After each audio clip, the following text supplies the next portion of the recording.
This plate appears to be able to move, but something is blocking it. Alaska.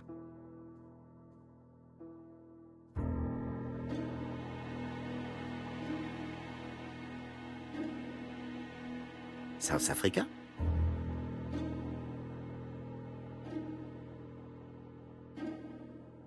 Sumatra.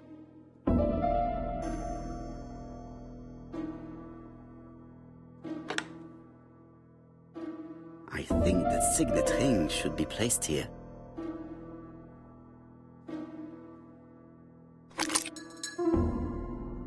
The plates around the picture appear to have unlocked. I think I've already seen these symbols on Franklin's trophies.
The Alaskan Kodiak bear.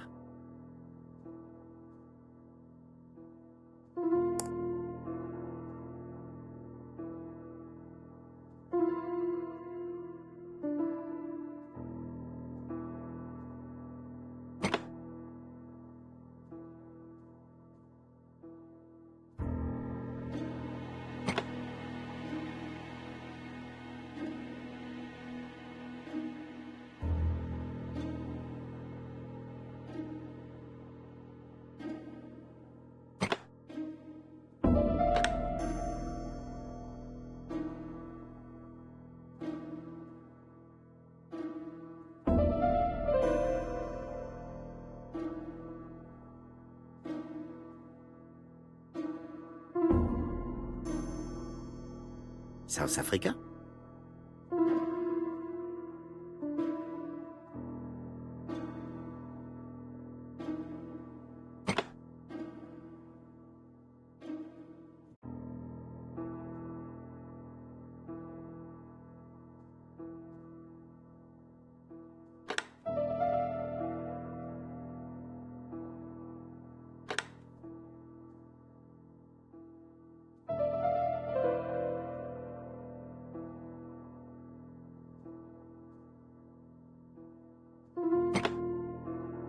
The African kudu.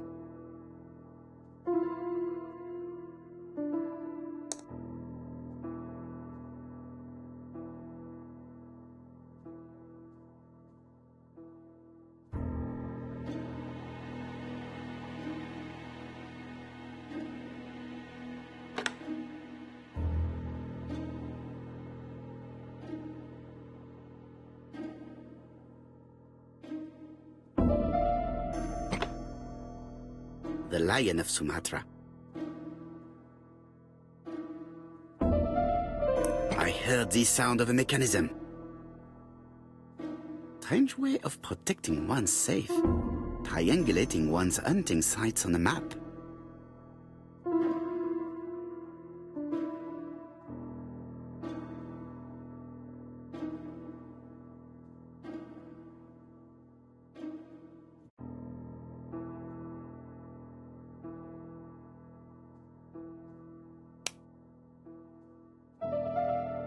A signet ring bearing the Clark's family.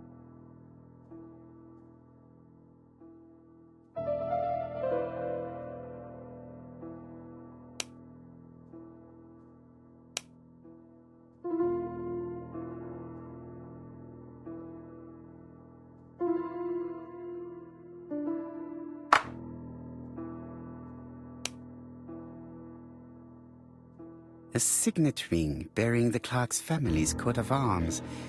A number is written on it.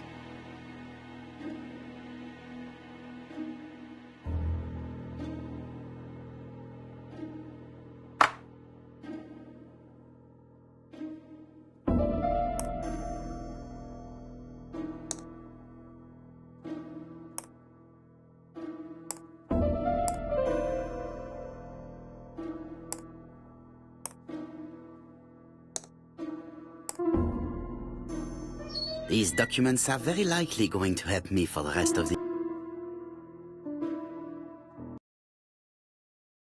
Eton College School year. School report for Franklin Clark. According to his teachers, Franklin was a good student. Sir Carmichael Clark, Campside Churchton, Devon, to Mr. Franklin Clark, Peninsula Hotel, Salisbury Road, Tinchasui.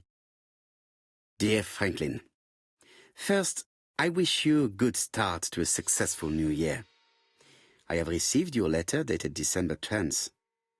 Thanks for defending my interest against Wang, this robber. Things could have got pretty bad if you were. Things go on here much as usual. Charlotte is moderately free from pain. I wish one could say more. You may remember Thora Gray. She has an exquisite taste and shares my passion for Chinese art. No daughter could be a closer or more sympathetic companion. Life has been difficult. You wrote me you want to stay in China for 1 more year or even longer. I don't object. The longer you stay, the more opportunities you will have to increase our collection. Nonetheless, I am, dear Franklin,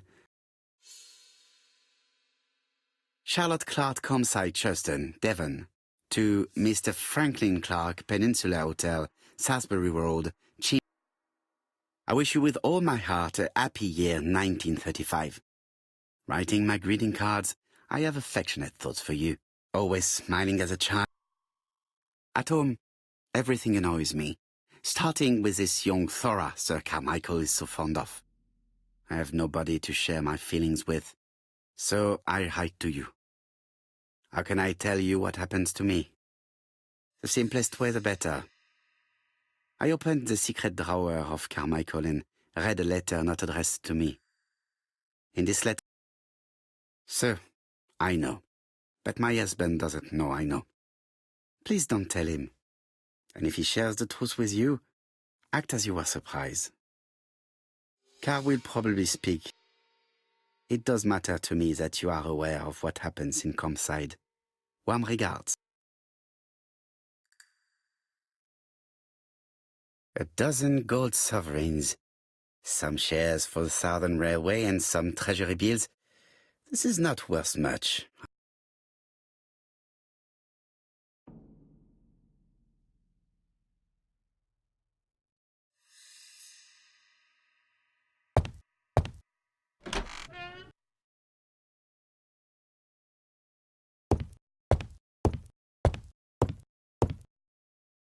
Best to leave her to sleep. I am not going to leave.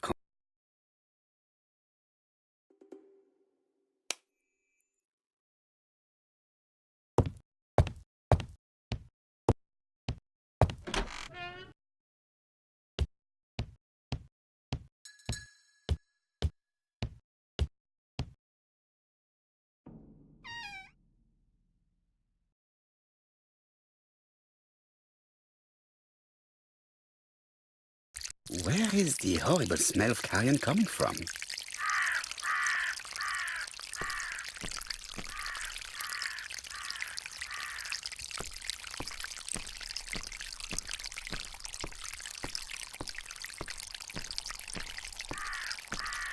Something makes me feel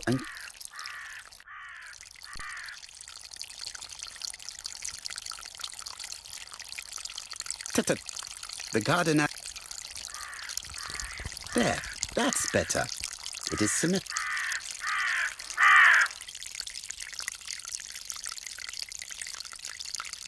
There, that's better. Brown pellets. Revolting.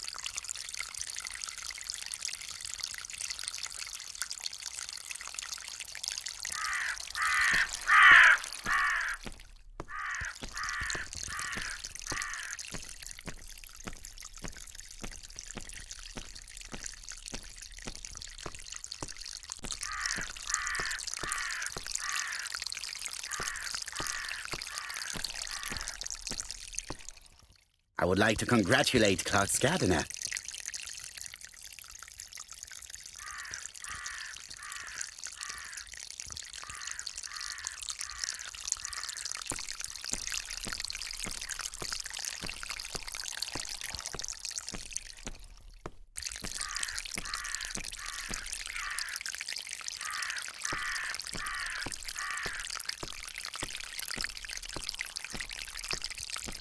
This fountain makes a very relaxing sound.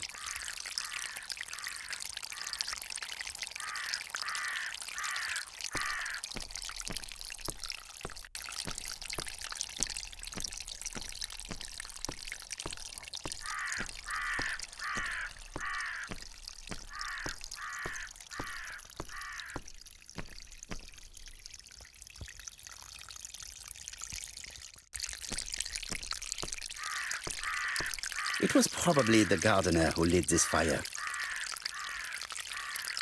Look here. I wonder if someone wanted to get rid of these papers. This object would probably be useful to me. Let us now try and get our brain cells to work.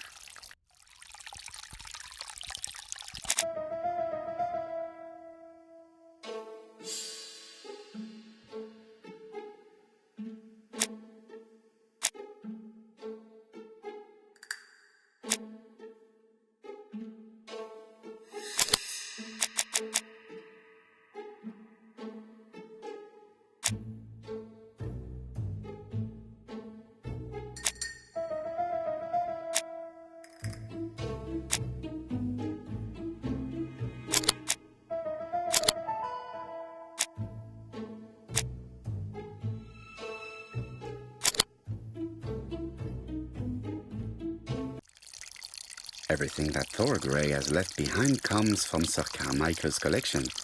He most probably gave them to her, but she chose to leave them here rather than run the risk of being accused of theft. It is understandable when you know just how much Lady Clark mistrusted her. Let us now try and get our brain cells to work.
Thorgray had no reason to kill someone who only had a few months left to live.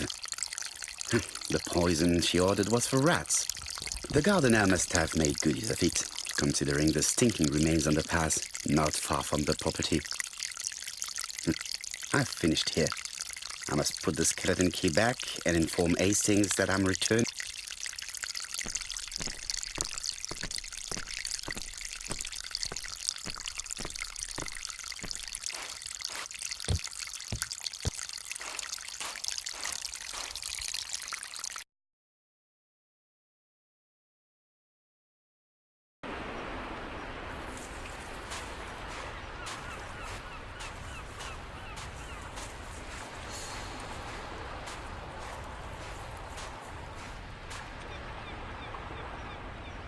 May you have peace, Carmike.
Quando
April 19.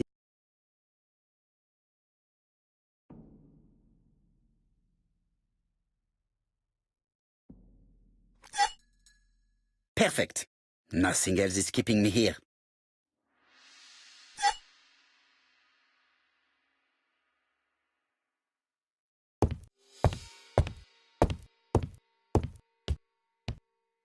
Best to leave her to... I am not going to leave campsite now.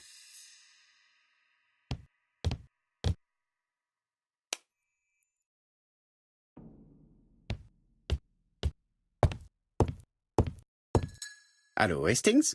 I have finished in Charleston. I will take the first train. Yes, you just have to soak a cloth with a hydrochloric acid solution and rub...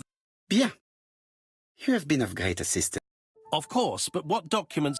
You will see, my friend.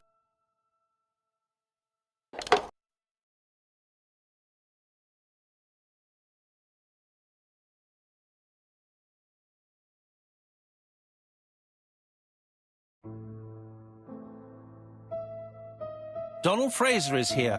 He insisted on waiting to see you.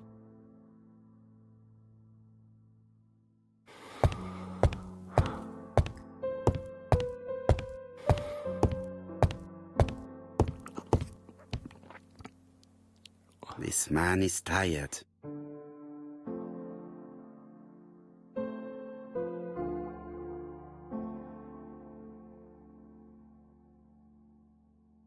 Donald is short of sleep, and it looks as if he didn't even bother to undress before going to bed.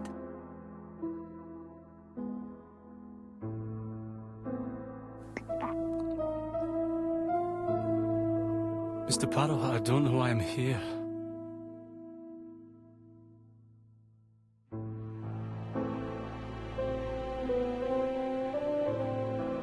You wanted to talk, and you came to find the only man capable of hearing you. Mr. Parrow, since Betty's death, I've doubts about myself. I don't know what to do. And I keep having a horrible dream 3 nights in a row.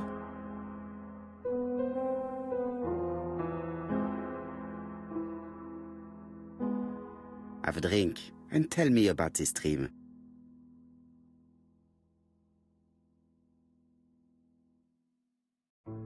It's always the same. I'm on the beach with Betty. I grab her round the throat, and I squeeze, and squeeze until she's dead. Her head falls back, and I see that it's no longer Betty. It's Megan's face. Have you seen Megan Barnard recently? Yes, our grief has brought us together. I never really knew her before. She's really quite a remarkable girl. But I would never tell her about my dream. Why not? Is it her you are attacking in your dream? No, it's Betty. And once Betty is dead, it's Megan's face that appears in its place. Very interesting. Let us now try and get our brain cells to work.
Mr. Fraser, I think that the real meaning of this dream is that you are in love with Megan Barnard. Please go on. Do. This dream certainly betrays your guilt. Oh. But what do you feel guilty about? Having killed your fiancé? Possible. Or forgetting her very quickly for her sister? Certainly. And this forgetting is perceived as a second... So you don't really think I was the one who killed Betty? I do not exclude this theory. I am simply saying that I do not need to know that fact to explain your dream and your guilt. Thank you for being frank, Mr. Poirot. You've helped me a great deal. I'm going back to Bexhill. I'll not take any more of your time up. It is late, Mr. Fraser, and you are tired. I'll sleep on the train. I like trains. It's easy to sleep rocked by the sound of the wheels. Poor boy, he seems completely lost. Well, women seem to like him. I think Megan will take care of him. Oh, I remember. Did you order the product I needed? Yes, we'll be receiving it tomorrow. Bien, it is late, and I asked Miss Gray to come tomorrow morning. I have a few questions I wish to ask her.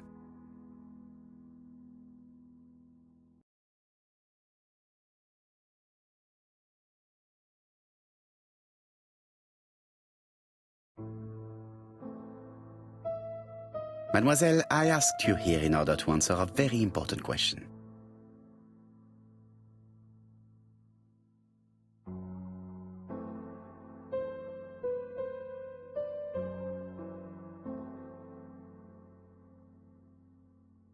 You lied to us, and I demand to know why. But what are you talking about? Yet, Lady Clark maintained that she saw you talking to a stranger on the front doorstep. Really? She must have been mistaken. Oh, I remember now. I'd forgotten all about it, but it wasn't important.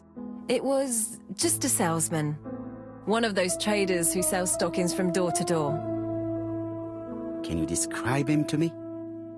Medium size, glasses, dark suit, and a felt hat.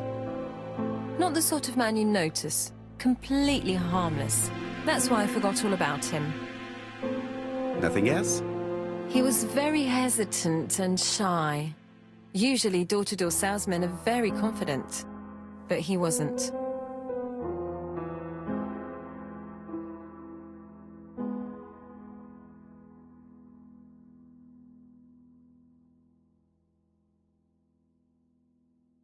You also forgot to tell me that you had been fired.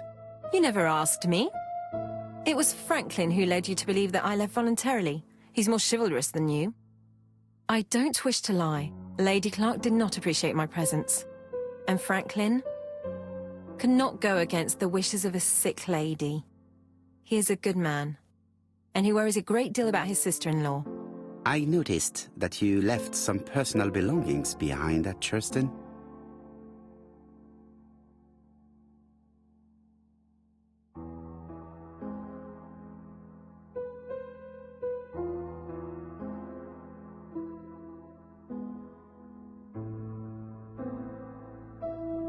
Are you planning on returning to Churston? Who knows what the future holds? Bien. I must ask you one last question. Please reply frankly with either yes or no. If Lady Clark had died, would you have agreed to marry Sir Carmichael if he'd asked you? How dare you ask such a question? Sir Carmichael treated me just like his daughter. And all that I ever felt him was affection and gratitude, nothing else. Thank you, mademoiselle. I will not keep you any longer.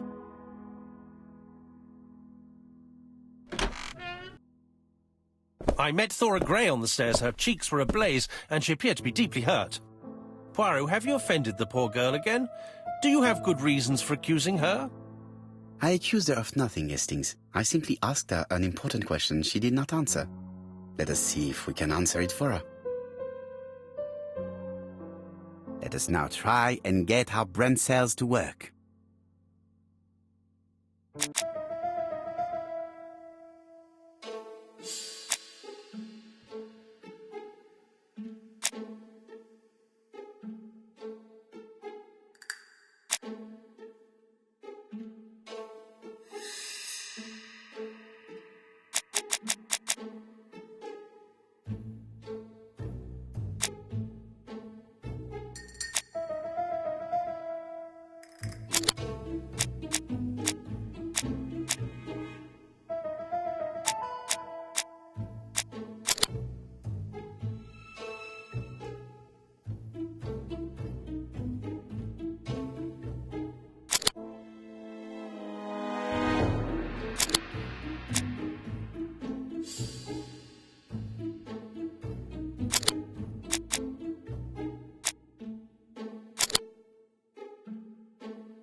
You must know how to read between the lines, Hastings. When Sir Carmichael refers to paternal affection, he's lying to himself. Read this engraving on the brooch. A dark dragon for an angel with glossy hair. These are the words of a lover, not a father. Lady Clark was not wrong. What if Sir Carmichael had fallen in love with his secretary? That doesn't mean that she forced him to do so. True, there are extenuating circumstances. She is a penniless orphan. But she's calculating. Just look how she avoided it when asked if she would have married Clark. I see. You think she seduced Sir Carmichael for her own gain, and that now she is doing the same with his brother. Poirot, your world is a very dark place. Do not get carried away, mon ami. We have another more important matter to settle. Really? Yes, would you believe that Miss Grey taught me something new? Let us now try and get our brain cells to work.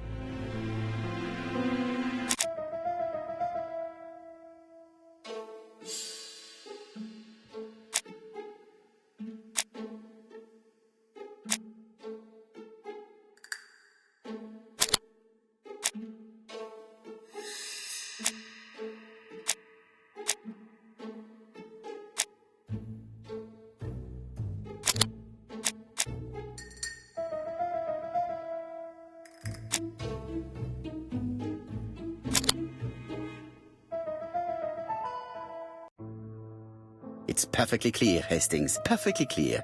Indeed, a stocking seller visited Andover, Bexhill and Churston on the day of each murder. We have our suspect. This should be of interest to Job.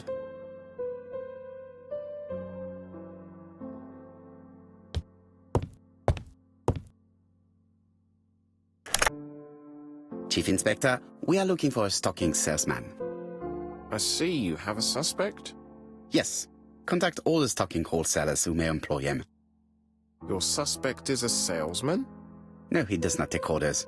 He sells door to door. Right. The hunt is on.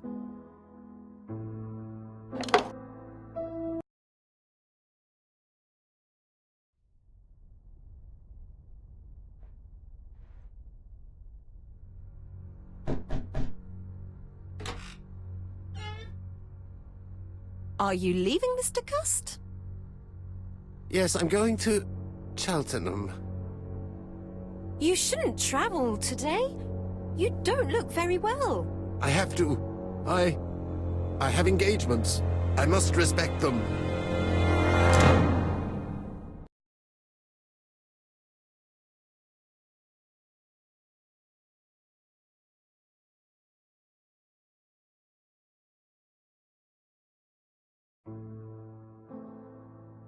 Can you get the post, Hastings? And why don't you go and get it yourself? Très bien. What's going on? I've never known Hastings to be so disagreeable.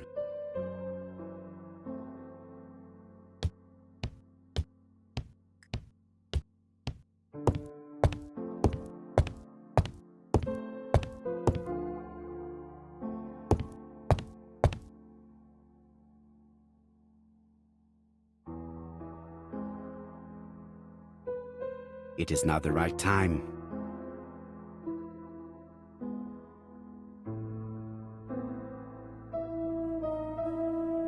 Poor Mr. Poirot. I'm quite sorry for you. If at first you don't succeed, try again. We've a long way to go still. Typery? No, that comes later. Letter T. Next little incident will take place in Doncaster on September 11th. So long, ABC. I should compare this letter with the one on my desk which I received earlier.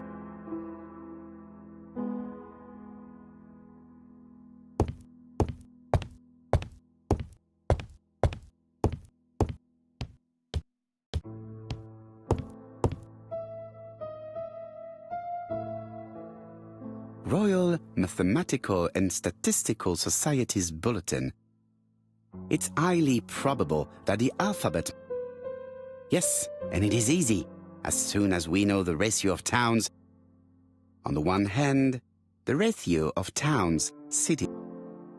After this initial calculation, It is easy to go to the last page to find our Daily Blag, August 31, 1935. Sometimes small things trouble great men. Hastings failed. 3 mornings in a row, he confided to us, the cook broke the egg yolks.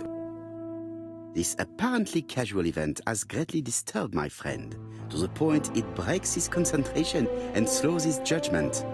I also noticed his moustache, of which he's so proud. Poirot, I assure you I haven't said any such thing to the journalists. They twist everything.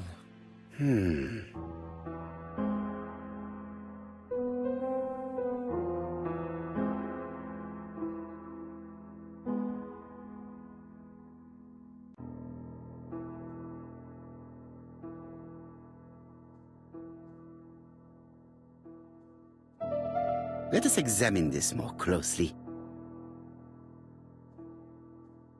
Certain characters in the 2 letters may have similar defects. Yes, this I is weird.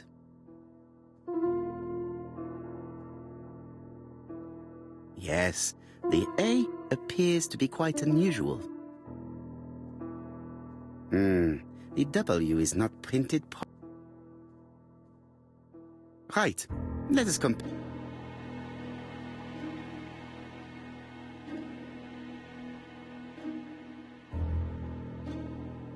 Of course, the W characters. I have to find. Yes, this I is. Right, let us compare the. Yes, the I. I have to find some other.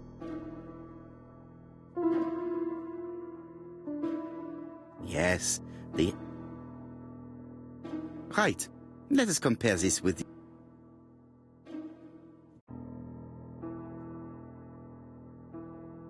That's right. The A characters in the 2 letters do indeed have the same defects. My theory was right. Hastings.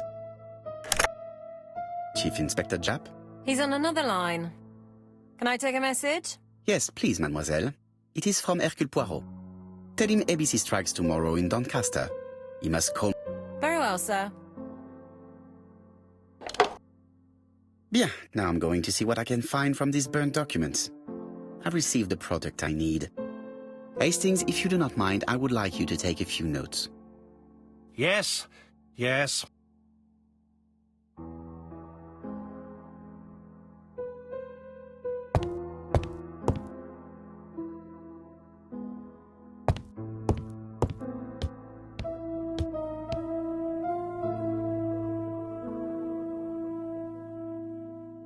Poor Mr. Poirot.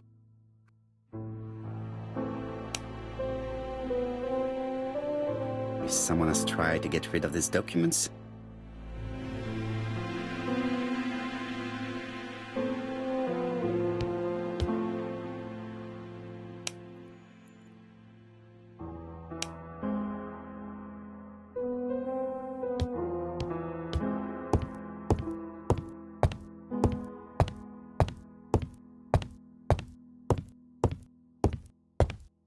So, how are you getting on?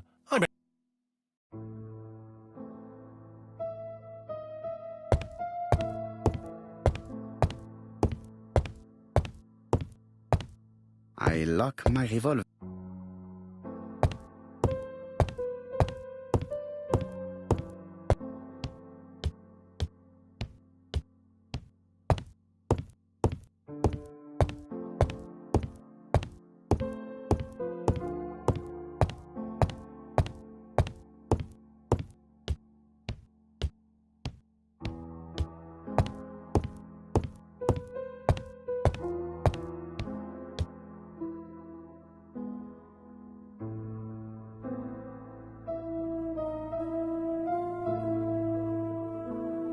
Churston, Devon.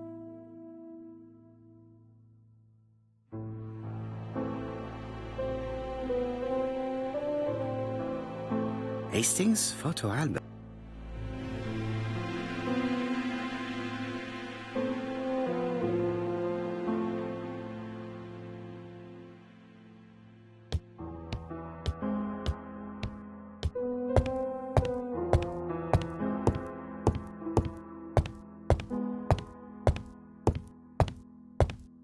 Now, down to work.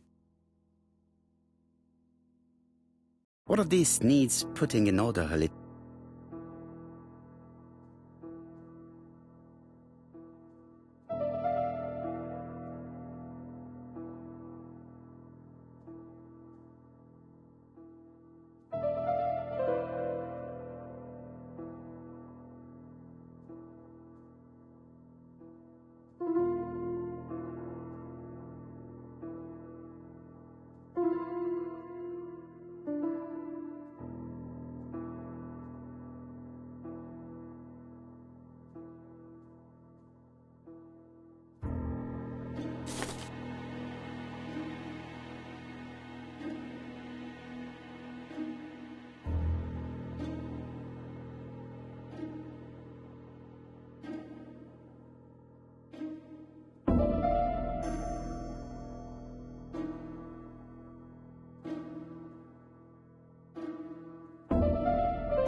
This page will be reconstructed in a flash.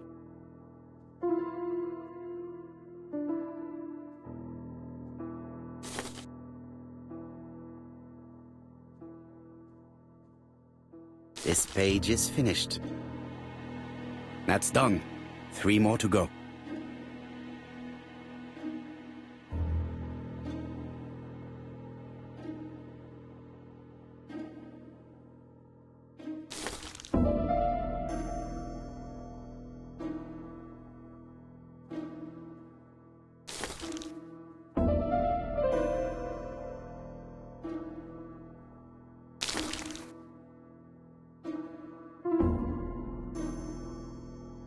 This page is finished. And that's 2 done. It's easier than...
This page is finished.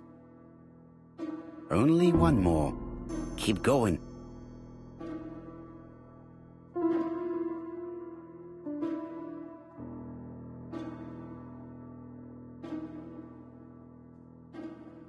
This does not look too difficult.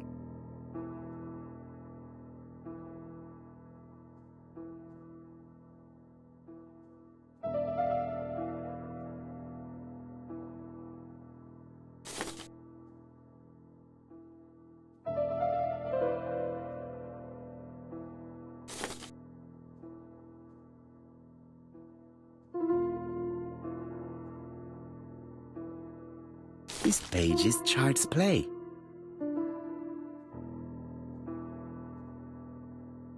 This page is finished. All the pages are reconstructed.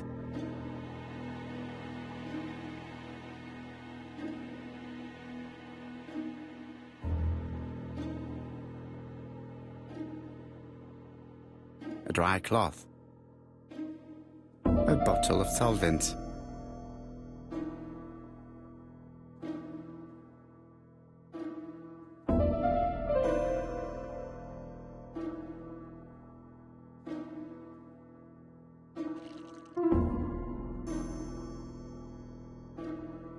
The cloth is now soaked with solvent.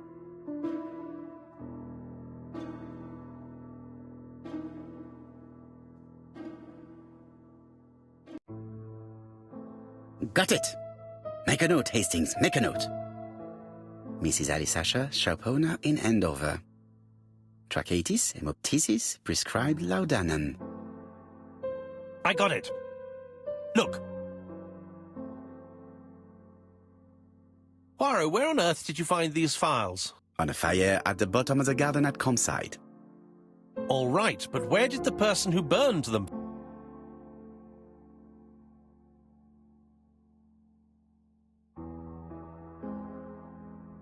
Alice Asher, shopkeeper in Andover. Tracheitis, hemoptysis, chronic cough with loss of blood. Prescribed laudanum-based cough medicine. Betty Barnard, waitress in Bexhill. Chronic bronchitis, causing dysphonia. Advised to stop smoking. Alexander Bonaparte Cust. While wounded, much gas and head trauma. Pulmonary emphysema. Hemoptysis. Coughing fits with blood. Suffers from absences and amnesia. Dick Dudley Dunbar, owner of the Black Swan Hotel in Doncaster. Asthmatic. Let us now try and get...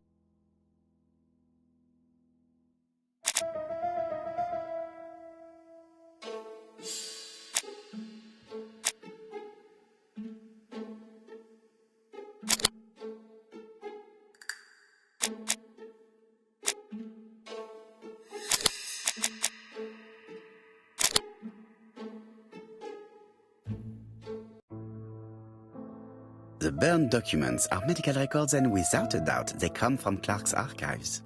First of all, because all the patients have throat conditions.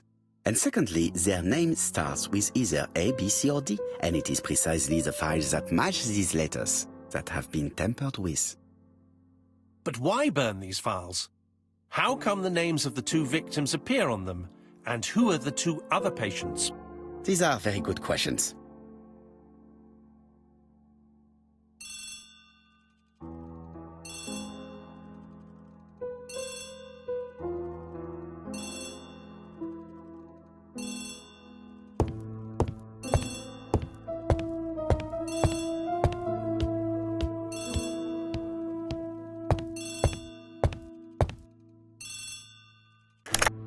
Hello, Poirot? Any news, Chief Inspector? You wanted a stocking seller? We have one. Reported by his landlady, who thought he was behaving suspiciously. He has the most unbelievable name.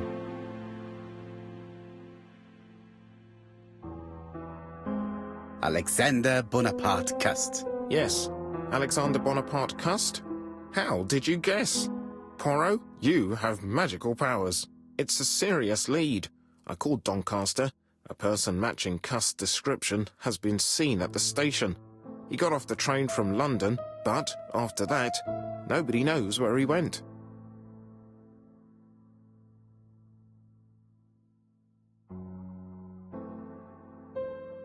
Look for him at the Black Swan Hotel. What? How do you know he's there? Trust me, Chief Inspector. You appear to be very sure of yourself. Very well. I'll call the Black Swan straight away. The owner is going to get a shock when he learns that there's a murderer under his roof.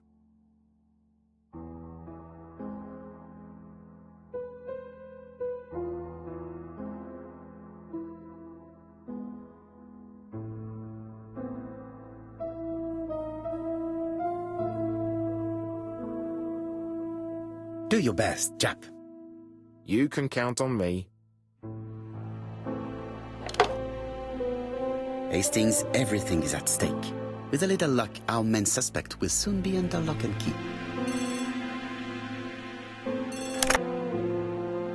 So, has Cust been arrested?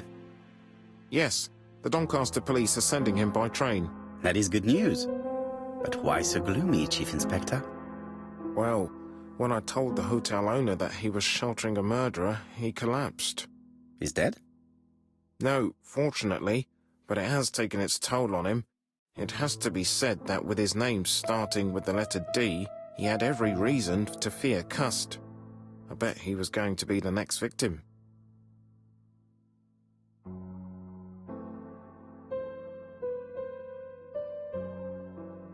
Come now, Chief Inspector. He's at the hospital and the doctors are taking good care of him. You think so? Of course. Do not feel down, Chief Inspector. Let us focus on our investigation.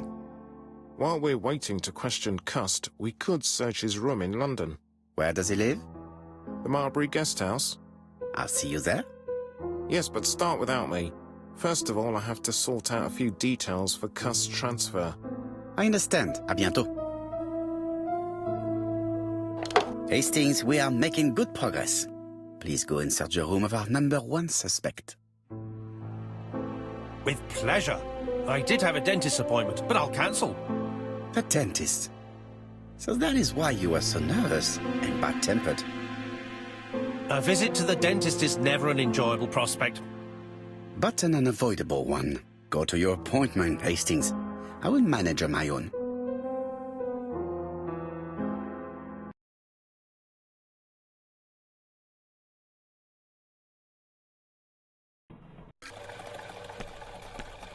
To Marbury Guest House, please.